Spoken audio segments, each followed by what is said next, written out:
कभी सोचा है कि जहां आज बर्फ से ढके पहाड़ खड़े हैं, वहां कभी समंदर की लहरें उठती थीं। जहां आज रेगिस्तान की तपती रेत उड़ती है, वहां एक समय पर समुद्री जीव तैरते थे।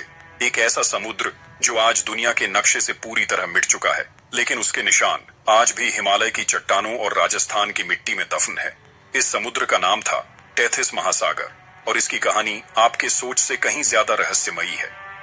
करीब 25 करोड़ साल पहले धरती का नक्शा वैसा नहीं था जैसा आज है। पूरी धरती दो बड़े बड़े भूखंडों में बंटी हुई थी, गोंडवाना और लॉरेशिया। इन दो विशाल कॉन्टिनेंट्स के बीच था एक विशाल समुद्र, टेथिस महासागर। ये कोई मामूली समुद्र नहीं था, ये वो जगह थी जहां जीवन पनप रहा था। पानी में तैरती अजीबोगरीब मछलियां, समुद्री सांप और शंखों से भरे समुद्र के तल। यहाँ से मिले फॉसिल्स हमें आज भी उस काल की झलक दिखाते हैं। टेथिस महासागर धरती के बीचों बीच फैला हुआ था और इसका पानी जीवन से भरा था, मगर यह नजारा ज्यादा समय तक टिकने वाला नहीं था। इंडियन टेक्टोनिक प्लेट उस समय धरती के दक्षिण हिस्से में थी और ये धीरे धीरे उत्तर दिशा की ओर खिसक रही थी। लगभग 5 करोड़ साल पहले इंडियन प्लेट उत्तर दिशा की ओर तेजी से बढ़ी और यूरेशियन प्लेट से जा टकराई, और इस भयानक टक्कर ने हिमालय पर्वत को जन्म दिया। इस टक्कर ने टेथिस महासागर को धीरे धीरे निचोड़ना शुरू किया। उसका पानी सूखने लगा, समुद्र की जमीन दबने लगी और पहाड़ बनने लगे। आज जिस जगह हम माउंट एवरेस्ट को खड़ा देखते हैं, वहां कभी टेथिस महासागर की लहरें बहती थीं। इतना ही नहीं, हिमालय की चट्टानों में आज भी समुद्री जीवों के फॉसिल मिलते हैं, जो इस बात का सबसे बड़ा सबूत है कि वहां कभी समुद्र था।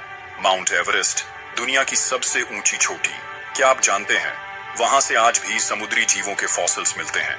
शेल्स, एमोनाइट्स और लाइमस्टोन की परतें ये साबित करती हैं कि एवरेस्ट और हिमालय के अंदर कभी समुद्र लहराता था।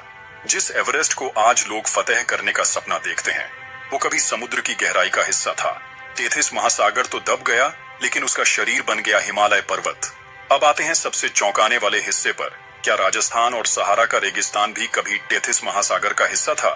वैज्ञानिकों के मुताबिक थार डेजर्ट, सहारा और मिडिल ईस्ट के कुछ इलाके पुराने टेथिस महासागर के भाग थे। मतलब जहां आज गर्मी में इंसान के पसीने छूट जाते हैं, वहां कभी समंदर लहराया करता था। जैसलमेर और बाड़मेर में भी marine fossils, ancient shell layers और लाइमस्टोन के अवशेष मिले हैं, जो साफ इशारा करते हैं कि इस इलाके के नीचे एक समंदर दफन है। टेथिस महासागर की टक्कर के बाद सिर्फ हिमालय ही नहीं बना, बल्कि उसके जो कोने बाकी रह गए, वो धीरे धीरे सूखते चले गए। हवा, सूरज और तापमान ने मिलकर उस जगह को पानी से रेत में बदल दिया।